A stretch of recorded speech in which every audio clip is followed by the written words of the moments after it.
আল্লামা সাঈদী গত বছর বিদায় নিয়েছে 14 আগস্টে। আল্লামা সাঈদী গত বছর বিদায় নিয়েছে 14 আগস্টে, আর এর পতন হলো 5 আগস্টে। তার মানে বোঝা গেল 1 বছর পূর্ণ হতে আরো 10 দিন বাকি ছিল। 1 বছর গেল না, আল্লামা সাঈদী আছে, হাজারো জামাত ইসলামের লোক আছে, শিবির আছে, আর তুমি পালিয়ে গেছো। বাংলাদেশে আওয়ামী লীগের পরিচয় দেওয়ার মতো একটা লোক খুঁজে পাওয়া যাচ্ছে না।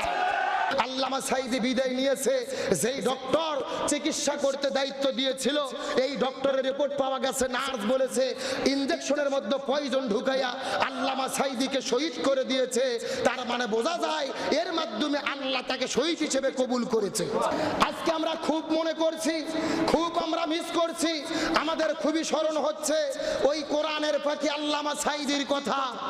কিন্তু আল্লামা সাঈদী বিদায় নিল, পৃথিবীর একজন শ্রেষ্ঠ মুফাসসির।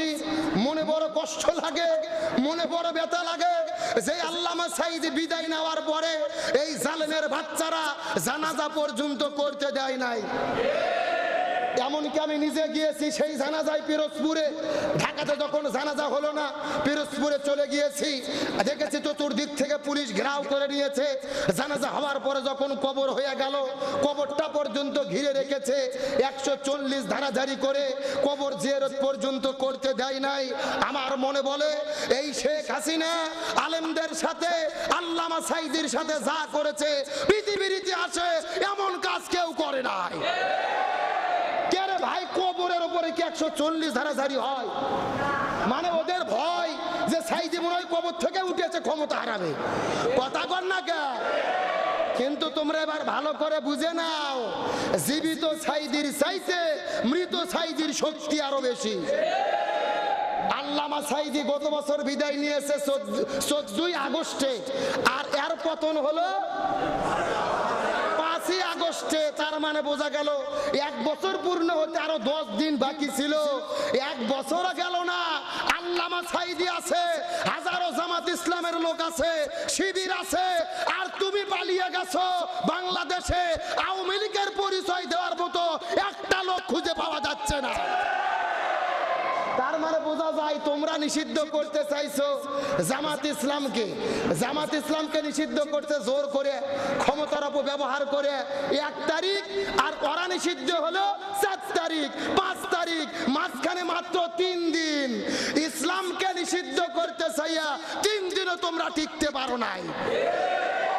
এই জন্য আল্লাহ বলেছেন ইউরিদুনা লিইউতফিউ নূরাল্লাহি বিআফওয়াহিহিম ওয়াল্লাহু মুতিম্মু নূরিহি ওয়ালাউ কারিহাল কাফিরুন ওয়ালাউ কারিহাল মুশরিকুন। কাফির আর মুশরিকেরা দ্বীনের আদর্শকে নিভিয়ে দেওয়ার যতই ষড়যন্ত্র করুক, দ্বীনের আলো নিভিয়ে যাবে না। দ্বীনকে প্রজ্বলিত রাখবে কে? তার কারণ জামাত ইসলাম কোনো ব্যক্তির আদর্শ লালন করে না। জামাত ইসলামী এই বাংলাদেশে কোরআন সুন্নাহর আদর্শ কায়েম করতে চায়। আর কোরআন সুন্নাহর আদর্শ যারা কায়েম করতে চায় এদেরকে কাগজে লিখে নিষিদ্ধ করা যাবে না। তুমি কাগজ দিয়ে নিষিদ্ধ করবা, কিন্তু কোটি মানুষের মনে যে তাদের ভালোবাসা আছে, এই ভালোবাসা নিষিদ্ধ করতে পারবা না। তুমি বলেছো ছাত্ররা আন্দোলন করতেছে, এরা হলো নাতিপুতির বাচ্চা, রাজাকার। আর বাংলাদেশের কোটি কোটি ছাত্র বলতেছে তুমি কে, আমি কে, রাজাকার। কে বলেছে? স্বৈরাচার। তার মানে এতদিন তুমি আলেমদেরকে রাজাকার বলছো, আজকে বাংলাদেশের কোটি কোটি মানুষেরা নিজেদেরকে রাজাকার বলে পরিচয় দিচ্ছে। এগুলো কার খেলা? এ কার ফয়সালা? এই জন্য ষড়যন্ত্র করবে না। আমি আপনাদেরকে এই জন্য বলতে চাই, ইমাম হোসেনের বিরুদ্ধে এজিদের যুদ্ধ হলো, এজিদ ইসলামের বিরুদ্ধে কয়টা কাজ করলো? আরো জোরে বলেন। আপনাদের কি কষ্ট হচ্ছে? কি আলোচনাকে আর কিছুক্ষণ করবো? তাহলে আল্লামা সাঈদীর কথা বললাম, শোনেন। আল্লামা সাঈদীর কথা কেন বলেছি?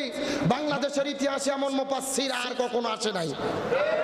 কিন্তু আল্লামা সাঈদীর কথা শুনে আপনাদের এই পাশেই তো বনানী, যাদের বয়স আছে প্রত্যেক বছর আপনারা তাফসীর শুনেছেন, সেই মানুষটাকে মিস করেন।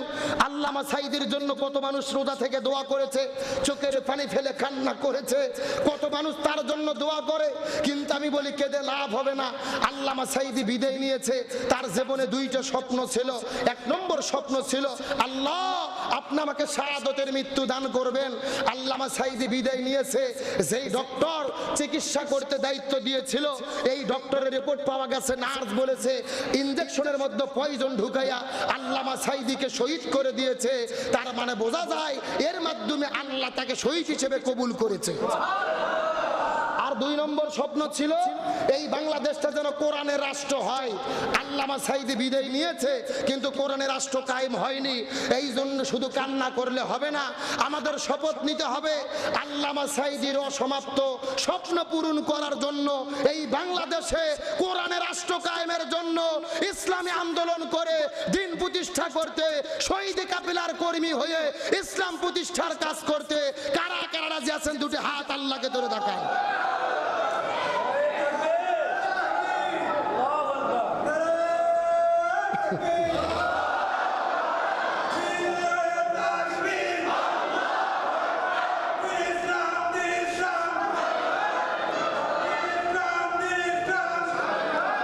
আল্লাহ কবুল করুক, বলেন আমিন।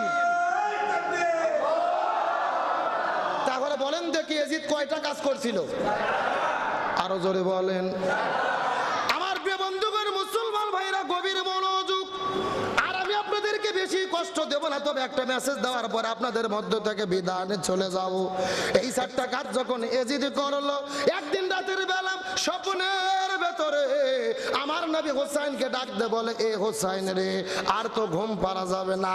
ওই এজিদ জোর করে ক্ষমতা দখল করার পরে খেলাফতকে বাদ দিয়ে তিনি রাজতন্ত্র কায়েম করেছে। ওরে হোসাইন, তুমি ইরাকে চলে যাও, ইরাকে যাওয়ার পরে এই জমিনের মধ্যে আবার খেলাফত কায়েম করতে হবে।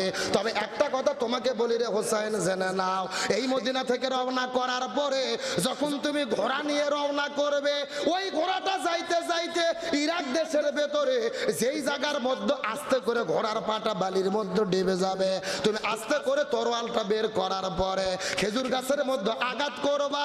লক্ষ্য করে দেখবে যেই জায়গার ভেতরে খেজুর গাছের ডালের মধ্য থেকে রক্ত বের হবে রে, ভালোভাবে জেনে নাও ওই জায়গাটার নাম হবে সোহাদায়ে কারবালা।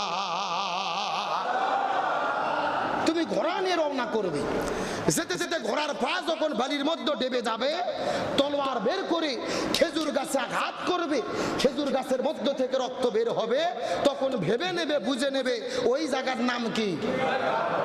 আর জোরে বলেন। আমার বন্ধুগণ, মুসলমান ভাইরা গভীর মনোযোগ। মানুষের মনের ধারণা শুধুমাত্র ইরাকের ফুরাত নদীর তীরেই হলো কারবালা না। কারবালা হলো আরবি শব্দ, যার মূল অর্থ হলো কারিবুল বালা, বিপদে পতিত হওয়ার জায়গা। যার অর্থ হলো কারিবুল বালা, বিপদে পতিত হওয়ার জায়গা। তার মানে বোঝা গেল ইমানদাররা ইমানের পরীক্ষা দিতে গিয়ে যেই জায়গার মধ্যে বিপদে পড়ে, ওই জায়গার নাম হলো কারবালা। জোরে বলেন, ওই জায়গার নাম হলো। কথাগুলো সুন্দর করে বোঝার চেষ্টা করবেন। সময় যেহেতু কম, আমি আপনাদের মধ্যে ব্যাখ্যা দিতে পারবো না, শেষ কথাগুলো সুন্দর করে ভালো করে বোঝার চেষ্টা করবেন। ইমাম হোসাইন এক নয়, দুই নয়, 72 জন সদস্য নিয়ে চিৎকার করে বলেন কয়জন?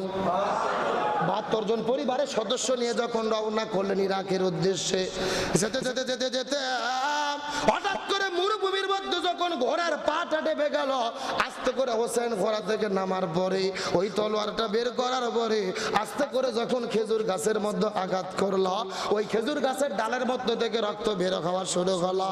হোসেন ডাক দিয়ে বলে, এ পরিবারের সদস্যরা রে, এই জায়গার মধ্য থেকে তো আর যাওয়া যাবে না রে, তোমরা এই জায়গায় নেমে পড়ো, এই জায়গায় হবে সোহাদায়ে কারবালা।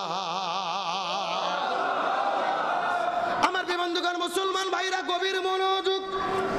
এই কথা বলার পরে ইমাম হোসাইন রাদিয়াল্লাহু রাদিয়াল্লাহু তাআলা 72 জন সদস্য নিয়ে যখন আস্তে করে জায়গার মধ্যে নেমে পড়লো, ওইদিকে এজিদের কাছে খবর চলে গেছে হুসাইন ইরাকের মধ্যে চলে এসেছে।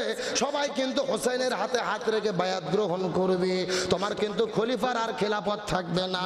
এই কথা শোনার পরে জিয়াদ ডাক দে, এই কথা শোনার পরে এজিদ ঘোষণা দিল, এ ওবাইদুল্লাহ বিন জিহাদ রে, হুসাইনকে আটকায়া দাও, তাদেরকে বশ্যতা স্বীকার করতে বলো, আর যদি বশ্যতা স্বীকার না করে প্রয়োজনে তাদেরকে হত্যা করে বিদায় করে দাও।